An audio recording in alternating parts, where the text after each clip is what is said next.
programa anterior estábamos entrando a hablar sobre cantos de pájaros y yo estaba hablando de los yigüirros. Bueno, el yigüirro es el ave nacional, oficialmente declarada así.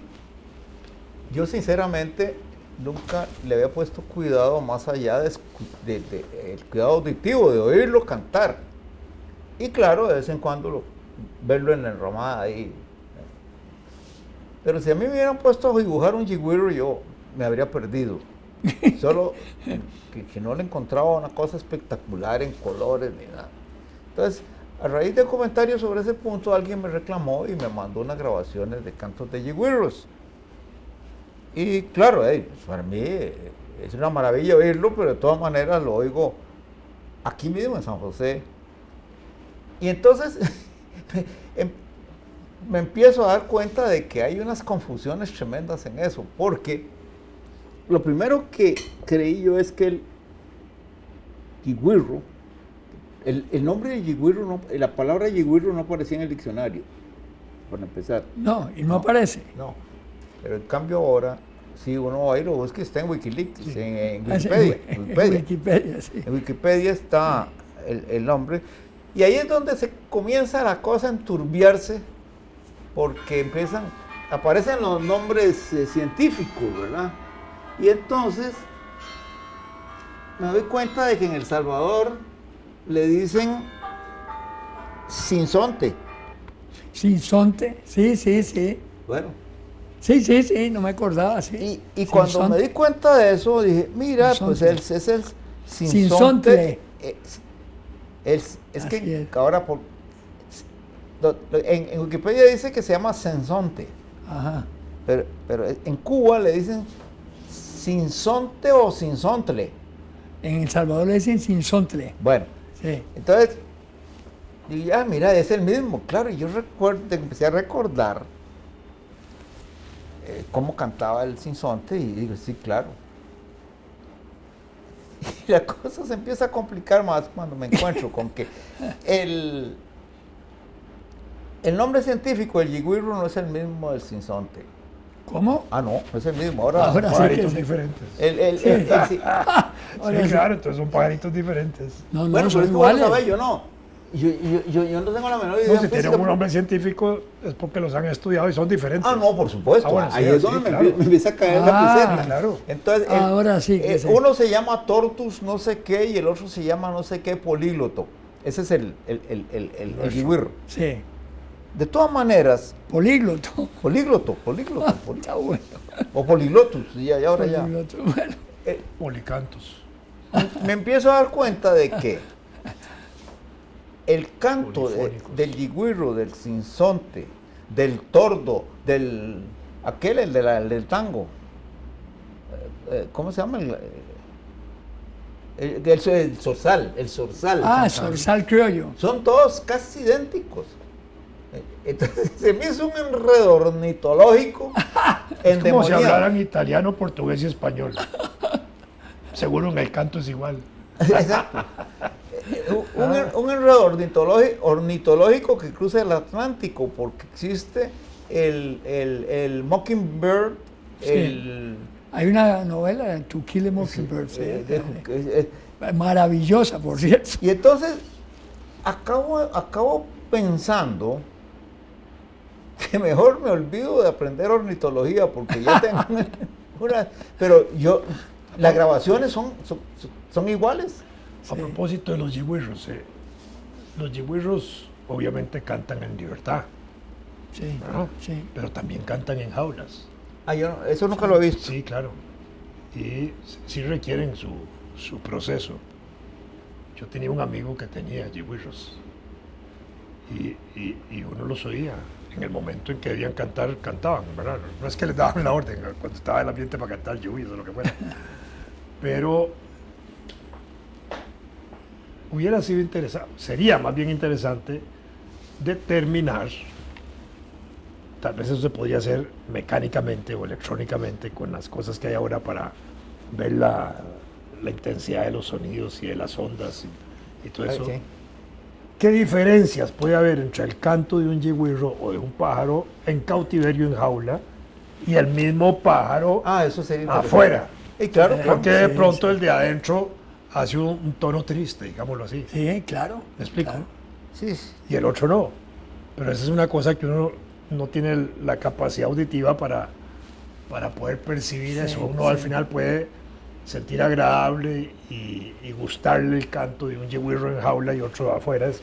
Puede resultar parecido, pero al final de pronto podrían haber Debe haber. matices Sí, sí, de, sí, de dolor de estar enjaulado o de estar reclamando en su canto la libertad, para decirlo o así. no, a lo mejor a lo mejor podríamos engañarnos, a lo mejor podría ser un canto de burla a los que creen que estando libres comen mejor.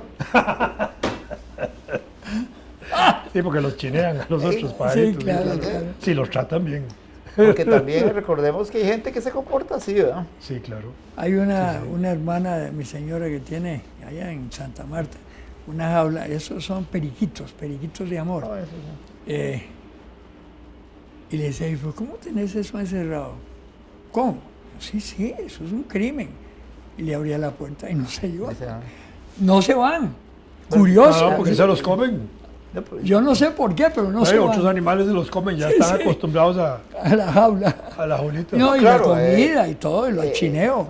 Pero además es que probablemente habría que preguntarse No, de pronto sí se escapan. cuáles de esas variedades de periquitos y Sí, como claro. pasa con los perros son criadas con pues son yo Sí, no sí, sé sí, cómo sí. andar Ella ese me caso. decía que habían No, son, nacido son en la creadas jaula. para el cautiverio. Sí, Exacto. sí, sí. Es como los ratones blancos y los ratones negros y grises que hay para experimentación Sí, científica, sí. que por años y años han sido reproducidos y entonces pierden el miedo de los otros animales. Yo lo veía, que yo en una época tuve una culebra de mascota y entonces ahí en la universidad me ayudaban a alimentarla. ¿right? Y entonces yo la llevaba ahí, y yo veía a los ratoncillos montársela encima, la culebra por todo lado, ¿verdad? Sin ningún temor, absoluto temor, ¿verdad? Y la culebra más bien se atarantaba a verlos, ¿verdad? Ahí se iban huyendo uno a uno. Parecían los seres humanos con la computadora. No, sí yo observaba, en algún momento observaba como cierta preocupación del último que quedaba, como que habían desaparecido todos sus amigos, pero no sabía por qué. Sí, pero no había un objeto, no había un sentido del temor. Entonces pasaban por encima, por la cabeza, por todo lado, y jugaban ahí con la culebra, más bien. Pero hasta los que- demás que habían desaparecido no se los había comido la culebra. Pues claro. Por supuesto. Ah, bueno. Pues, Pero es decir, el ratón de laboratorio había perdido ya genéticamente Todo temor. todo su temor de la naturaleza. Estaban acostumbrados a ser alimentados, a ser crecidos y al final ser comidos también en el laboratorio, pero ¿ah? sí, Así es. claro, ese es igual el fenómeno de los grandes animales americanos que desaparecieron cuando llegó el hombre, ¿verdad? Que no estaban acostumbrados a tener ese enemigo tan debilucho y tan bien armado. Ok, pues, siento que Mientras no suceda el cuento tuyo del ratón y el elefante. hay una noticia de estos días muy bonita. Lograron en Argentina, en el sur de Argentina, ¿cómo se llama? Estudiar el ADN de una superdanta, eso así lo llamo yo, es un animal que existió hace más de 12.000 años, que se apareció hace más Pero como de un 12.000. elefante, posiblemente. Es ¿no? dicen que Podrían que reproducirla. es como lo describen como un camello con trompa parecida a la del elefante. Yo por la fotografía, antes de ver nombres, dije, eso es una superdanta. Claro, Como claro. estamos habituados a ver las dantas. Claro, claro. Y sí, la trompa es como la de la danta. Ajá. Y entonces, enseguida aparece el comentario sobre la posibilidad de recuperarlo. Entonces, como lo del Parque Jurásico. Sí, sí. Ajá. Y los científicos que son alemanes, que están involucrados en eso, dicen que sí, que en primer lugar es una gran hazaña haber podido conseguir tejidos que pudieran separar el ADN y estudiarlo, pero que no tienen ninguna perspectiva de poderlo reproducir todavía. Sin embargo, dice que están interesados en saber qué dicen los otros científicos, pero señalan que la posibilidad de hacer eso está más cerca en los mastodontes esos de mamuts siberianos. Ya habían hecho un experimento. Son más recientes. Sí, sí. Y por el clima están mejor conservados, ¿verdad? Creo que se había informado hace muchos años sobre restos que habían aparecido de mamuts, Sí. donde técnicamente habían hecho una separación de tejidos para tratar de reproducirlos a propósito de la clonación, Sí, ¿verdad? con elefantes. ¿Cómo se llaman esos en Estados Unidos que abundaban, que los mataban, que ahora los están Bisontes. protegiendo? Los bisontes. Los bisontes. Los están protegiendo de una forma, ¿verdad? Pero increíble. Son lindos. Pero los bisontes se Son recuperaron. grandotes. ¿Ah? Los bisontes se recuperaron tanto que llegó un momento en que levantaron la veda momentánea para Sí. limitarla. Permitían la caza. Sí, la permitían. Yo conocí bisontes, bueno, obviamente vi bisontes en Estados Unidos y vi bisontes en Bielorrusia. Muy interesante también. Pero bisontes, Bisonte bielorruso. mira, Sí, sí. bueno, Allá son los otra vi yo, especie. Otra especie, sí, pero llamaban bisontes. Claro, claro. Sí, claro. Allá se llamaban bisontes también. En ruso, ya no me Ah, acuerdo bueno. cómo se decía, pero Porque hay un habían bisontes bielorrusos, sí. hay un animalito recuperado que se llama el uro europeo, El uro, sí. Ajá. que fue un fregado príncipe húngaro que a pesar del régimen comunista seguía teniendo plata, pagó el trabajo de hacer, ¿cómo se Cruces. cruces retrocruces, digamos, Ajá. para ir buscando toros en toda Europa, especialmente en España, ¿verdad? Y lograron recuperarlo, ¿verdad? Ese es el uro que en Asterix aparece también a veces. Sí, sí, en Asterix. Sí. Me Y acordaba. aparece en los crucigramas. ¿Cómo? En los En los crucigramas crucigramas, aparece sí, también sí. Bueno, Sí, sí, la sí. referencia al uro. Sí, mamífero europeo. sí, sí. Sí. No, pero es bonito. Uno se pone- Pasamos de pájaros a superdantas. No, pero a burros. yo Es insisto. que, pues, a veces cuando hablamos de esto nos parece que es como de tantos años atrás y de áreas o de geografías que no éramos nosotros, pero nosotros aquí tuvimos mastodontes. Sí, claro. Allí en el Museo Nacional hay muelas de este tamaño, así, no exagero, 15, 20 centímetros, como un cubo, de esa magnitud de alto. Las muelas, la parte molar ahí, que fueron descubiertos ahí en Saprissa, en Tibás. Yo creo que de ahí viene la idea del monstruo, porque eran animales gigantes. Y los estudios que han hecho de megafauna, fauna gigante en Costa Rica, demuestran que en la zona de Guanacaste habían animales alados, gigantes. Ahí en el Museo Nacional hay referencias de eso y hay artículos en la revista Brenesia del museo sobre esos animales, que es muy interesante porque de pronto uno en los estudios que tenemos nosotros, en los estudios generales, así que se enseñan en escuelas, colegios, nadie refiere a la megafauna costarricense, Sí. cuando debería ser una cosa de objeto, digamos, de atracción, De estudio. de estudio, de gusto por nuestros animales y el pasado, como para decir, caramba, si aquí también teníamos animalotes de esos, ¿verdad? Allá en la universidad, en algún lugar, ya Pero creo- siendo tan angostos cabían. Bueno, es que era una zona de paso. No estoy Ah, bromeando. en la universidad En Panamá había no podían, pues es muy angostito. una pata de uno de esos mastodontes fosilizada. Si no recuerdo, o en biología o en geología la tenía. Era impresionante, porque ahí tiene que estar. Allí donde están paralizadas las obras del grupo chino de la carretera Limón, donde han encontrado una serie de entierros indígenas y tal, y parece que han encontrado también algunos huesos de animales mucho más grandes, ¿no? bueno, la ley de protección del patrimonio arqueológico exige, digamos, que las empresas que están construyendo, si encuentran restos arqueológicos, tienen que paralizar sus obras por un breve plazo. Tampoco es que las paralizan ad eternum, para siempre. Mientras el equipo de la universidad y el del museo van, hacen un inventario, hacen un estudio de campo rápidamente, pueden durar 15 días, un mes, y hacen un detalle y después pueden autorizar a continuar las obras. Yo recuerdo México, que estaban construyendo el metro, y de pronto en la construcción del metro se encuentran pirámides y no sé qué carajas, ahí se encuentran magnitudes de cosas grandes, importantes, y ahí paralizan la construcción del metro. Claro. Y en México tienen eso más acentuado en términos de la protección de esa riqueza arqueológica. Y lo que hicieron fue mover la línea del metro. Sí, sí. Y entonces la estación del metro la dejaron con una exposición, ¿verdad?, de la ruina arqueológica. Entonces es muy lindo llegar a esa estación de metro y uno ve ahí parte de la exposición subterránea, en este caso, de una obra arquitectónica azteca, ¿verdad?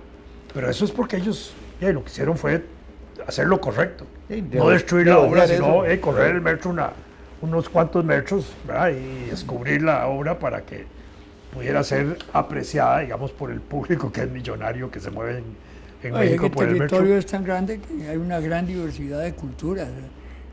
El templo mayor que descubrieron a la par de la catedral, igual cuando lo descubrieron fue por accidente, y terminaron limpiando una cuadra completa para que la gente pueda ir a ver eso. No, pero está de moda Cancún, y en Cancún te vas hacia abajo, digamos, hacia el sur, y ahí están los monumentos extraordinarios, toltecas y aztecas, no aztecas, toltecas, y ya hay mayas también, empezar a encontrar ahí.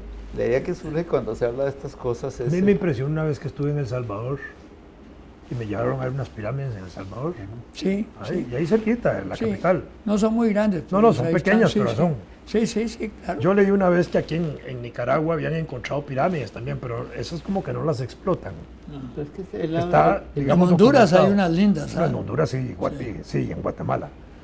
Pero yo digo, si aquí si en Nicaragua hubo pirámides, no es nada raro que en Costa Rica haya. Claro, que están cubiertas de zacate, quién sabe cuántas otras cosas. No, lo que pasa es que la cultura más bien es chorotega, algunos montes. Nicaragua, que no es una cultura... Pero la chorotega es la del Pacífico. Es que yo recuerdo que... Toda la chorotega Nicaragua, que es una solo complejo, pero la del Atlántico... Es que sí, eso yo recuerdo que... Que venía por Honduras. La información sobre pirámides en Nicaragua. Sí, pues no conocían los límites Atlántico, ¿verdad? Porque incluso eso es como un triángulo. Sí. Digamos, toda la influencia azteca viene de México central, baja por Guatemala y empieza a desviarse hacia el centro de Honduras y Nicaragua, pero hacia la zona pacífica. Y termina como en una punta de lanza en la parte nuestra de Costa Rica y toda la península de Nicoya. Esa es el área de influencia de los aztecas. Pero el área de influencia, digamos, mesoamericana, de la que viene del Pacífico, sur, es al revés. Están los corovicíes. Toda la parte norte de Sudamérica, Colombia, Ecuador y Venezuela. Ahí hay mucho... Todo Panamá, todo Costa Rica, excepto Nicoya y Guanacaste. Sí. Y ahí sigue por la parte atlántica de Honduras y de Nicaragua. Sí. Que tienen sus características, pero la parte ahora sí, piramidal y ese tipo de cosas, ahí parece ser todo un complejo más o menos parecido. ¿Verdad? Porque eso sí. Pero aquí debería haber algo de eso. Lo que pasa es que tal vez no lo hemos encontrado. Está hablando no lo hemos buscado tampoco. No más. De aquel texto de Borges que habla del imperio, en el que hicieron un mapa que era del tamaño del imperio. Pero eso en realidad él es fregado porque él nunca dice de dónde coge las ideas y me hace bien porque Lewis Carroll tiene un texto en el cual habla de que había un mapa de Inglaterra que era del tamaño de Inglaterra, es anterior.